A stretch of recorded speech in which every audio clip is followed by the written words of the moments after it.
എനിക്ക് മൊയിലാളിനെ ഒത്തിരി ഇഷ്ടമുള്ളതുകൊണ്ട് ഞാൻ ഇതുപോലെ മൊയിലാളി എപ്പോഴും ഉപദ്രവിച്ചുകൊണ്ടിരിക്കും. എന്നൊക്കെ പറഞ്ഞാലും മൊയിലാളി എൻ്റെ എല്ലാ ആഗ്രഹങ്ങളും സാധിച്ചു തരും. അങ്ങനെ മലയാളിയോട് ഞാൻ പറഞ്ഞു. അപ്പുറത്തെ വീട്ടിൽ ഇപ്പുറത്തെ വീട്ടിൽ എല്ലാം ക്രിസ്മസ് ട്രീ വെച്ചു.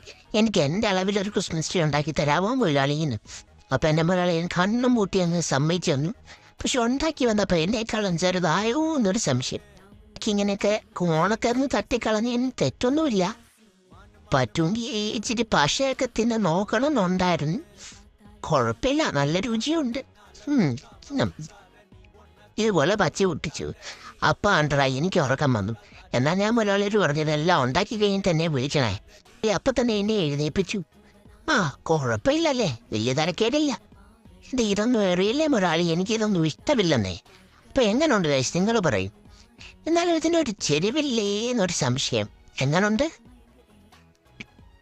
മറന്നോ, നിങ്ങളൊരു കാര്യം മറന്നു, ലൈക്ക് ചെയ്യാൻ മറന്നോന്നേ.